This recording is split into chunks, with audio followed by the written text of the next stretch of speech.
নমস্কার, আমি রেশমি। রেশ ক্রিয়েশন কুকিং অ্যান্ড মোড়ে আপনাদের সবাইকে স্বাগত। আমার চ্যানেলে প্রত্যেকবার নতুন নতুন রেসিপি জানতে ঘরোয়া পদ্ধতিতে অবশ্যই চ্যানেলটিকে সাবস্ক্রাইব করবেন। তার পাশে বেল আইকনটি অবশ্যই টিপবেন যাতে প্রত্যেকবার রেসিপি দেওয়ার সাথে সাথেই আপনাদের কাছে পৌঁছে যায়। শেয়ার করবেন, লাইক করবেন, অবশ্যই কমেন্ট করবেন। এখানে আমি চিকেনের হাড় সমেত চিকেনের পিসগুলো নিয়ে নিয়েছি। অনেক সময় চিকেন আনার পরে কিছু এক্সট্রা পিস থাকে যেগুলো হাড় সমেত, সেই পিসগুলো আমি এখানে নিয়ে নিয়েছি। এবার নিচ্ছি রসুন বাটা, আদা বাটা, একটা ডিম, 1.5টা পেঁয়াজ কুচিয়ে রাখা, নুন, গোলমরিচের গুঁড়ো, তেজপাতা, 2-3টে গার্লিক, গোটা গোলমরিচ, cornflour, chilli sauce, soya sauce আর টমেটো সস।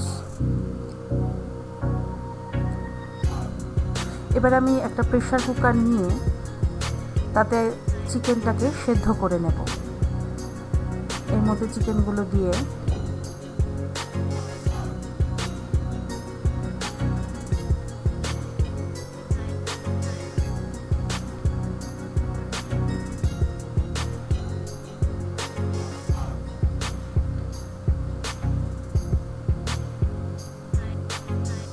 এতে 4 কাপ পরিমাণ জল দিয়ে দিচ্ছি।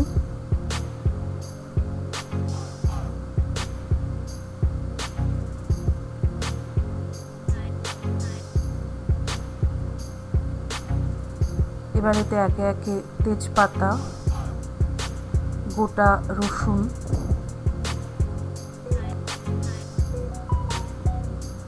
আর গোটা গোলমরিচ এতে দিয়ে দিচ্ছি।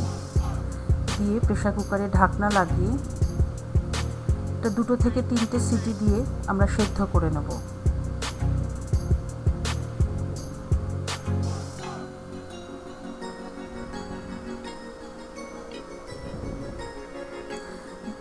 দুটো থেকে 3টে সিটি হয়ে গেছে। এবার এটার আমরা সিটি বের করে দিয়ে, হাওয়াটা বের করে দিয়ে এবার এটার ঢাকনাটা খুলে এর থেকে এই যে চিকেনের ব্রথটা তৈরি হয়েছে, এই চিকেনের ঝোলটাকে আমরা আলাদা করে নেব। চিকেনটা আলাদা করে নেব আর চিকেনের এই ঝোলটাকে আলাদা করে নেব।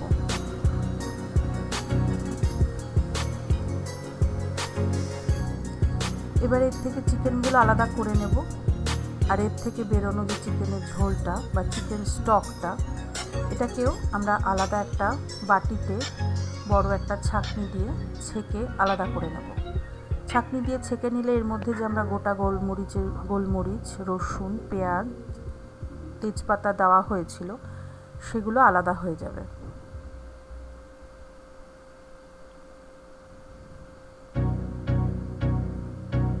দেখুন এগুলো সব ছাঁকনিতে আলাদা হয়ে গেল। এবার এই চিকেন স্টকটা আমরা সরিয়ে রেখে দেব। রসুনগুলোকে একটু ভেঙে দেব।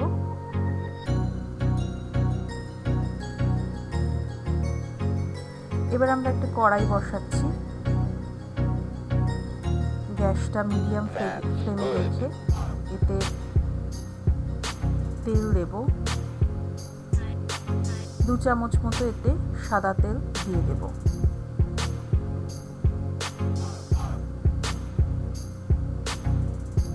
এবার এতে 1.5খানা পেঁয়াজ যে কুচিয়ে রেখেছিলাম সে কুচানো পেঁয়াজটা এতে দিয়ে দেবো এবং এটা ভাজতে হবে। হালকা বাদামি করে পেঁয়াজটাকে ভেজে নিতে হবে।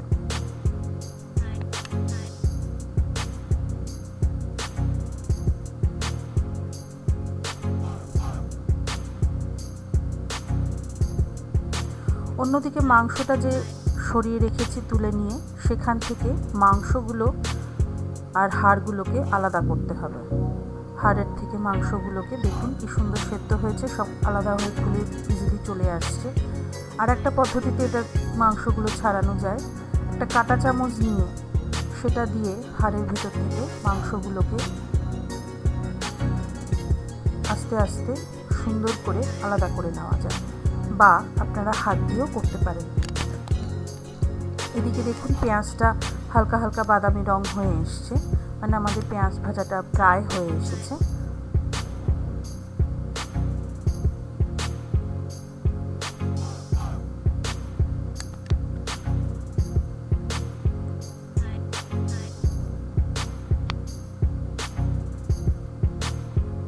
সব মাংসগুলোকে আমি একে একে ছাড়িয়ে দেখুন শ্রেড করে রেখেছি।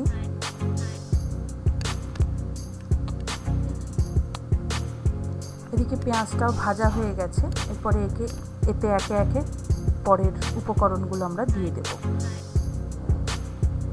এতে দেব 1 টেবিল চামচ আদা বাটা,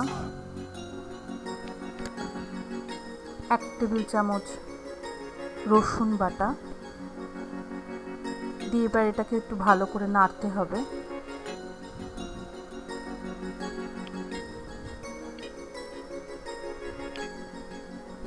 গ্যাসের ফ্লেম মিডিয়ামেই রাখবেন, বেশি হাই করবেন না, তাহলে এগুলো পুড়ে যেতে পারে।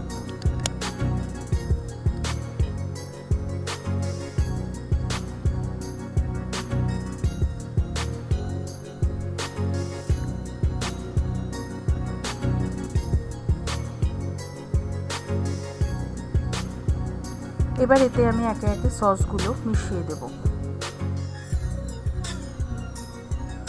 এতে দিচ্ছি এবারে টমেটো সস। আমি 2 চামচ মতো টমেটো সস দেব, কোনোটাই বেশি দেব না, তাহলে স্যুপের টেস্টটা নষ্ট হয়ে যাবে। ছোট চামচে 2 চামচ টমেটো সস, 2 চামচ চিলি সস, আর দেব সয়া সস। সয়া সসটা অল্প পরিমাণে দেব। সয়া সসের ভেতরে নুন থাকে যেহেতু, তাই সেইভাবেই দিতে হবে, কেননা পরে যখন আমরা নুন দেব তাহলে আবার তাতে নুনটা বেশি হয়ে যাবে। তাই সয়া সসটা দেওয়ার সময় মনে করে দেবেন, যাতে পরে নুনটা মেশানোর সময় বেশি না হয়ে যায়। এবার এতে আমি শ্রেড করে রাখা মাংসর টুকরোগুলোকে মিশিয়ে দেব। দিয়ে এবার ভালো করে এটাকে সব কিছুর সঙ্গে মিশিয়ে নিয়ে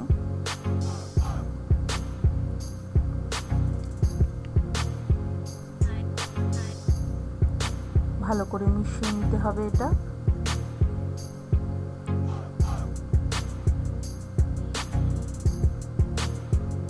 এবার এতে আমরা চিকেনের যে স্টকটা আমরা সরিয়ে রেখেছিলাম আলাদা করে, সেটা এবার এটাতে ঢেলে দেব।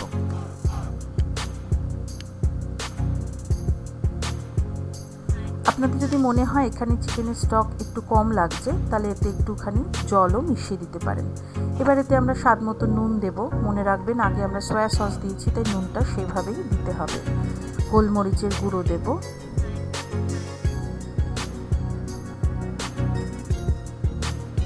এবার এটা ভালো করে নেড়ে দিয়ে সবটা ভালো করে মিশিয়ে নিতে হবে। দেখুন সুন্দর করে মিশে গেছে। এবার এটা ঢাকনা দিয়ে 7 থেকে 8 মিনিট হাই ফ্লেমে এটাকে ফুটতে দিতে হবে। এদিকে আমরা ডিমটা যেটা একটা নিয়েছিলাম সেটাকে ভেঙে সামান্য একটুখানি নুন দিয়ে এটা ভালো করে ফেটিয়ে নেব।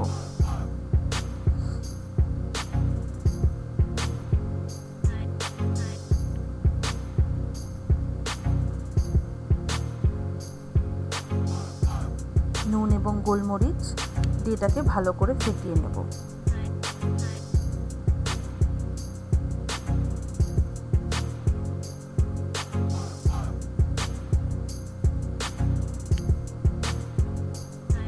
আর একটা বাটিতে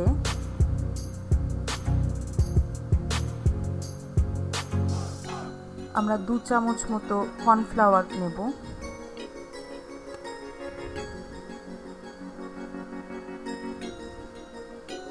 আর তাতে সামান্য একটু জল দিয়ে এটাকেও আমরা একটা গুলে নিয়ে সাইড করে রেখে দেব।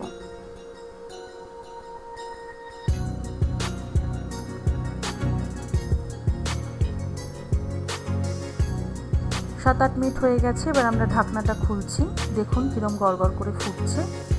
এবার এটা এতে আমরা ডিমটা ঢেলে দেব। ঢালার সময় নাড়তে নাড়তে দেবেন, খুন্তি দিয়ে এটা নেড়ে দেবেন, তাহলে ডিমটা এক জায়গায় দলা পাকিয়ে যাবে না।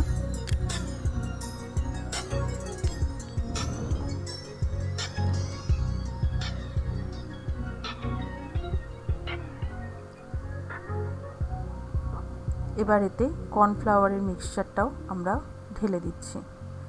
কর্নফ্লাওয়ারটা দিলে স্যুপটা আমাদের ঘন হয়ে যাবে। কর্নফ্লাওয়ারটা দিয়েই সঙ্গে সঙ্গে ভালো করে নেড়ে দেবেন, নইলে আবার এটাও দলা পাকিয়ে যেতে পারে। এবার একটু ভালো করে ফুটে গেলে আমাদের স্যুপটি রেডি। এবার আমরা এটাকে সার্ভ করব।